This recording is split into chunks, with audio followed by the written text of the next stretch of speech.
Cuando son las 7 de la mañana con 8 minutos, como todos los viernes, le damos la bienvenida a nuestro panelista, el doctor Byron López Castillo. Quiero compartir con ustedes, con nuestros panelistas, con nuestros compañeros aquí en la mesa de diálogo, una reflexión muy importante que después del 4 de febrero he podido observar en lo que implica y lo que es el mérito y lo que es un pronunciamiento del pueblo ecuatoriano. ¿A qué contribuye y de qué manera se debe articular el respeto y el cumplimiento de esas expresiones o decisiones que el pueblo ecuatoriano pone en las urnas cuando se los convoca o se los consulta? Y el día de hoy vamos a abordar este tema de la perspectiva de saber, vamos a evaluar cuál es la ruta que recorre justamente ese pronunciamiento del pueblo ecuatoriano a través de esa consulta popular. Y cómo los espacios políticos y actores políticos y la institucionalidad ha recogido para llevar a la práctica en su pureza original ese pronunciamiento del pueblo ecuatoriano el 4 de febrero. Pronunciamiento que tuvo que ver fundamentalmente en una propuesta de reestructuración a nivel de autoridades de control y por otro lado, una decisión que el pueblo la pronunció en la lucha inclaudicable en contra de la corrupción.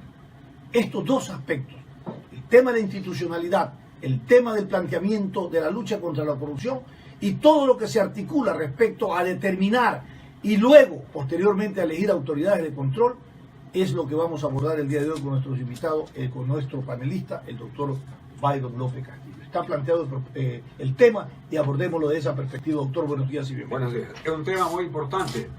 En realidad, el 4 de febrero de este año se dio un punto de inflexión, en mi opinión personal, en lo tocante a la política en general.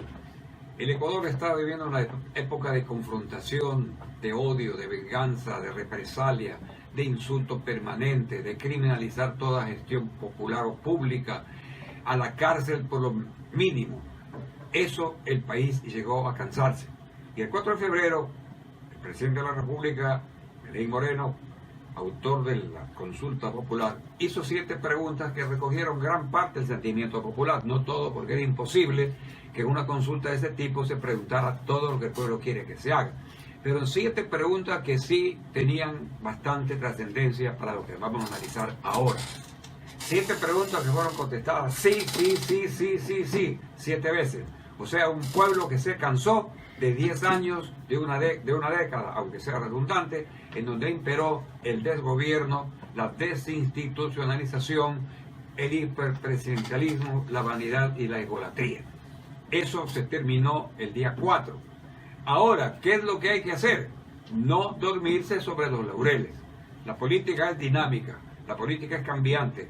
Lo que es bueno hoy, mañana es malo o viceversa. Y los políticos, o los que dicen ser políticos, o los que quieren ser políticos, tienen que entender esta cuestión dialéctica. La política es cambiante, móvil, no es una cosa estática, sino dinámica. Con este análisis, ¿qué es lo que quiero significar? Que tanto gobernantes como gobernados estamos en la obligación de coadyuvar a que al Ecuador regrese la institucionalización. Todos, gobernantes y gobernados, estamos en la obligación imperiosa de crear lo que se viene sosteniendo ya con bastante criterio. Un frente de carácter nacional con la presencia de todos los sectores del país, sin distingo alguno, porque si algo debe caracterizar este minuto histórico es de que se comprenda que fue la década pasada la que fracasó a consecuencia de haber pretendido imponer un solo pensamiento, una sola manera de actuación en la política nacional. Y eso nunca ha llevado a buenos resultados. Ahora es el momento propicio para que gobernantes y gobernados, repito, comprendamos de que es necesario formar, podría llamarse un frente nacional, como quiera llamarse, pero la conjunción de todos los sectores, privados, públicos, gremiales, profesionales, etcétera, etcétera, para en conjunto proponerle al país una nueva ruta que nos permita salir de la lóbrega postración en que estamos, de la cloaca en que estamos metidos, del pantano en que nos quisieron meter, pero del que felizmente saldremos. Porque siempre digo algo que es histórico. El Ecuador es un país que, dijo un escritor alguna vez, es un país corcho. Nunca se hunde por mucha intención negativa que tengan de hundirlo. El Ecuador siempre sale a flote por el esfuerzo de sus propios hijos, por el esfuerzo de nosotros, no de los políticos. Son los políticos los que nos quieren hundir. Y el pueblo le dice, no, no me pueden hundir. Con ese criterio planteo yo a la ciudadanía del país la conveniencia histórica de unirnos todos, sin distingo, para empujar el carro del país hacia un futuro mejor, con miras no al 2021, como ya están pensando, al 19 y al 21, que es una gran equivocación. Siempre vemos únicamente hasta el límite de nuestras narices. Nunca pensamos en función de 15, 20, 30 años adelante, como hacen otros países que prosperan. Alguien que está en el Ecuador, yo planteo todo esto para 2040, para el 2050, exagerando, pero soñando bien despierto que esa es la ruta. Pensar en un mañana lejano, no en el mañana sea 19 o 21. Muy bien, las condiciones socioeconómicas y políticas del país hacen de que esta propuesta de concertar y de planificar una agenda mínima, no mínima, ya sería a largo plazo, para efecto de lograr un proyecto de identidad nacional, de desarrollo productivo, de activación social y política, genera o tiene que darse en el marco de predisposiciones y conductas en el orden político y compromiso con la sociedad para ver quién le pone el cascabel al gato. El diálogo social per se no ocurre solamente por iniciativa de un u otro actor. El pueblo ecuatoriano ya dio un pronunciamiento y ese pronunciamiento es un mandato que debería estar orientado a que en la práctica se concrete ese diálogo nacional y se concerte y se planifique en función de una perspectiva de largo plazo. Y es lo que nosotros reclamamos siempre y todos los días al CIDE. Somos aquí reiterativos. ¿Dónde está la agenda nacional? ¿Dónde está el acuerdo nacional para generar una planificación a largo plazo? Actuamos sobre la coyuntura, sobre el momento político. Vemos nuestros intereses de representación en el orden político popular y de poderes, pero no articulamos una agenda de beneficio social, de desarrollo productivo y de sostenibilidad para la sociedad ecuatoriana. Hay un ejemplo cercano a nosotros. No hay para qué acudir a la historia de hace 100 años ni irnos a Asia o África. Chile es un ejemplo de lo que significa la concertación nacional. Después de la dictadura oprobiosa, sangrienta de Pinochet, que para qué recordarla aquí, hubo en Chile la idea luminosa, nacida de todos los sectores políticos, de unirse todos, y salió ahí concertación nacional. Comunistas, socialistas, demócratas, cristianos, conservadores, liberales, todos se unieron frente a un peligro común, luego de la derrota de Pinochet en el plebiscito que no ganó. Y ahí plantearon un programa de gobierno a largo plazo, con el compromiso serio de todos esos partidos que eran de distinta tendencia ideológica, de respetar ese pacto. Y lo vienen haciendo. Aylwin, Frey, Lagos, Bachelet 2 veces, Piñera 2 veces, se me escapa algún nombre más.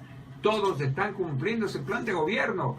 Ese es un ejemplo extraordinario que nos da un país hermano, del mismo origen, latino, habla español como nosotros, etcétera. Somos hermanos por 1000 razones. Doctor, ¿y qué significa continuar una política global de lineamiento de la A a la Z? ¿Qué significa eso? Porque todos los gobiernos cuando llegan dicen, no, lo que el anterior no me gustó, cambiemos, y entonces vamos cambiando poco a poco el rumbo, y al final no llegamos a ningún lado. Esa es la tragedia del Ecuador.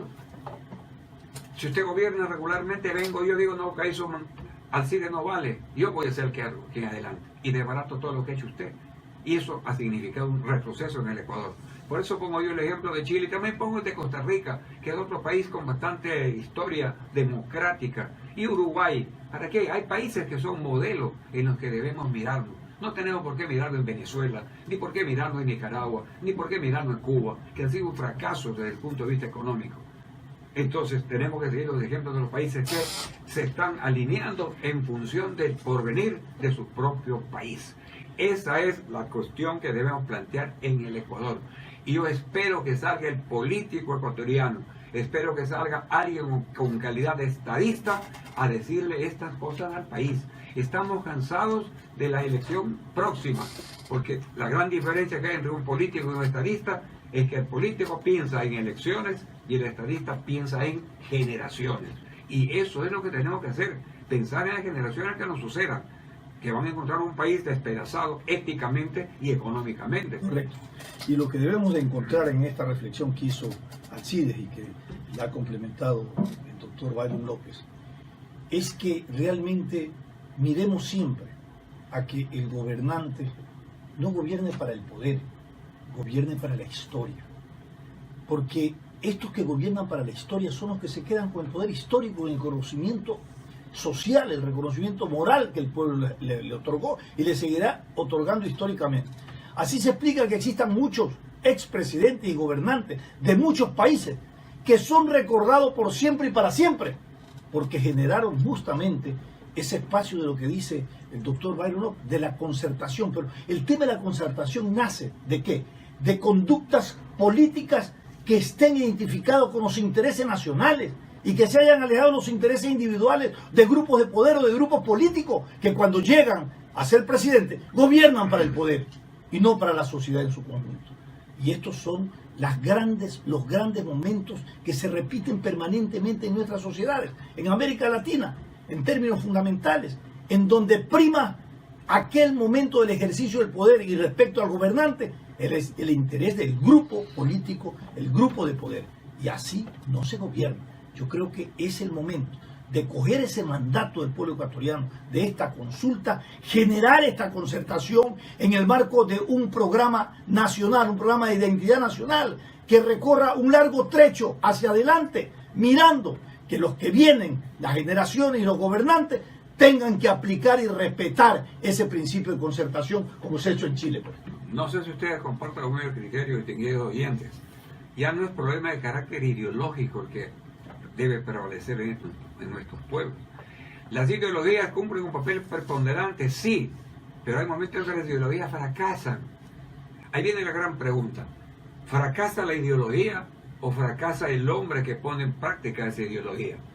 Pero orientar a un país por una ideología exclusivamente, es decir, que no sea incluyente, es una gran equivocación. Bueno, pues, hablando de la ideología partidaria. Claro, partidaria. O sea, porque la ideología en términos de pensamiento, de la es, identidad, del concepto, de la costumbre la tenemos todos. Y esa es la que hay que ver. Todos tenemos alguna ideología. Así es. Pero cuando esa ideología se la quiere convertir en dogmática, ahí se fracasa. Así es. El Papa dijo una frase importante: la ideología es fe. Y cuando la ideología se hace una ideología extremadamente grave, surge fundamentalismo. Él dijo eso, para dar a entender que frente a la fe está la razón, y la razón nos obliga a pensar en que hay necesidad de hacer algo práctico, pragmático. Pero es que la fe también tiene un concepto de dogma, es la certeza de lo que no ve. Así es, por eso es fe. Por eso es fe. Si Entonces cuando la ideología se convierte en alguien, dogma, claro, exactamente ocurre lo mismo. Eso es así. Así es. Un católico que deje de creer en la Divina Trinidad ya no tiene la fe católica. Así es. O musulmán. Me permite tocar otro tema que también le va a gustar. No sé si terminó ya esta parte. A ver, Porque sí, mire, hace poco se realizó aquí en Guayaquil un foro de abogados, en donde entre otras cosas se pidió que se cambie la forma de elegir a los jueces. Inclusive usted pidió que se derogue una ley que tiene que ver con el tema. ¿Cuáles son los objetivos de este tipo de foros? ¿Qué se pretende? ¿Qué propuestas se están haciendo? Y si las mismas tienen algún eco o solamente se quedan en ese grupo de Le agradezco mucho periódicas. por esta observación suya, es muy oportuna. Aquí en Guayaquil surgió un movimiento que se llama Por la Independencia de la Justicia. Está integrado por distinguidos abogados de Guayaquil, que tuvieron una gran asamblea hace pocos días en el local de la Fundación Leonidas Ortega Moreira.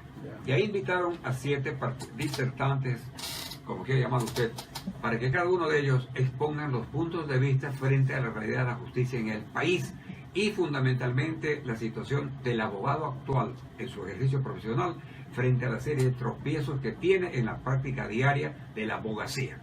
Tuvieron el honor, la equivocación, perdón, de invitarme a mí a este acto y fui partícipe del mismo. Y opiné como opino siempre, en forma clara, terminante, equivocado a veces, pero es mi manera de ser. Y eso ha dado un gran resultado, y aquí viene la parte importante. Estuvieron presentes en esta asamblea no menos de 400 personas, entre las cuales habían delegaciones de Ambato, de Guaranda, de Quito, de Cuenca, de Esmeraldas, de Manabí. Se había invitado mucha gente, abogados del resto del país, que vengan a presenciar y a participar en este evento. Y se planteó entonces la conveniencia de que esta idea nacida en Guayaquil se riegue por el país. Y vamos del día 6 de abril a Ambato. Digo vamos porque yo también voy a viajar hacia allá.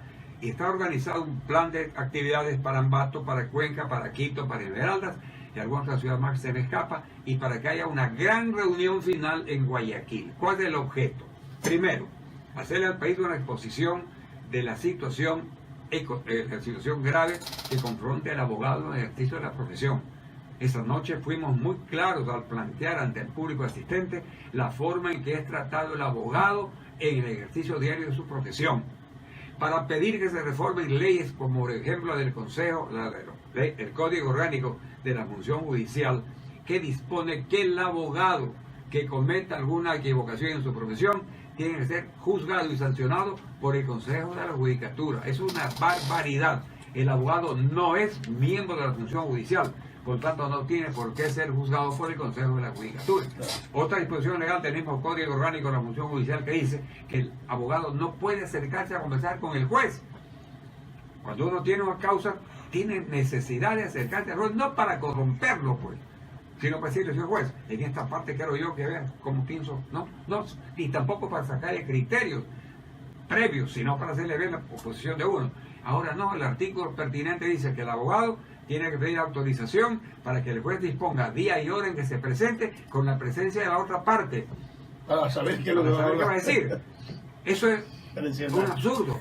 El principio es como que le pones un pesquisa al abogado para que lo persiga sobre cómo actúa en el caso. Contradicción que es fundamental en el ejercicio de la profesión se pone en práctica en la discusión, en un debate, pero no para que yo vaya a plantearle al juez, señor juez, despácheme este juicio que está 15 días parado, tiene que estar parado, y no puede ser. Cosas como esta. Luego lo que usted anota, en el Ecuador se hace indispensable la creación de una escuela para jueces. ¿Por qué? Porque un estudiante brillante que está en la universidad con 10, premio Contenta, sociedad filantrópica, lo que usted quiera, al día siguiente lo nombran juez, fracasa. ¿Por qué? Porque es un brillante estudiante, pero no tiene experiencia en el campo del ejercicio de la magistratura judicial. Debe haber, como hay en todas partes del mundo, aquí cerca y en Colombia y en España, ni digamos, escuela para jueces, escuela para fiscales. Debe haber entonces una nueva ruta en la vía de la profesión. ¿Y usted por qué pide la derogatoria del Código Orgánico de la Función Judicial? No del código, pido de estos artículos que se vinculan con la actividad del abogado. Que están en el código.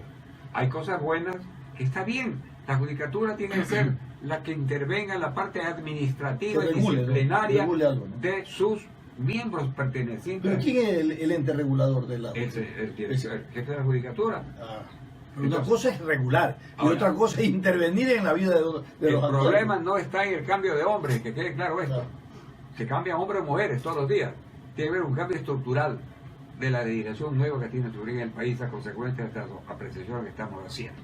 Y le agradezco al CIE por haber traído a colación, como dice la gente, este tema, porque es importante para el abogado del Ecuador. ¿Y a qué nivel han planteado ya, han hecho una propuesta ya al organismo respectivo? Claro, está en la asamblea, para llevarlas a cada ciudad y luego cada ciudad nos aporta con más ideas, con más sugerencias, y hacemos un paquete de sugerencias y le presentaremos al Consejo de Participación Ciudadana, al Presidente de la República, y a los organismos que creamos convenientes, y vamos a mantener una permanente actividad de agitación, no de revolución, ni de cambios, no, de agitación en cuanto al gremio de abogados se refiere, que ha estado muy dormido. Además, nosotros vamos a pedir... ¿Y los gremios de abogados están vinculados? También es parte, pues no hay tiempo para analizar todo aquí, pero es parte del tema de la conversación, exigir a los colegios de abogados que vuelvan a ser lo que son, para lo que fueron creados, para ser organismos de defensa de la clase gremial profesional abogada. Muy bien. Vamos a exigir en cada uno de las ciudades donde vayamos. Agradecer a nuestro panelista, el doctor Byron López Castillo, por sus versiones, reflexiones y opiniones vertidas sobre temas realmente que hoy concitan la atención a nivel nacional. Gracias por haber estado con nosotros, le deseamos un feliz fin de semana. Lo que continúa en nuestra programación habitual es Fernando.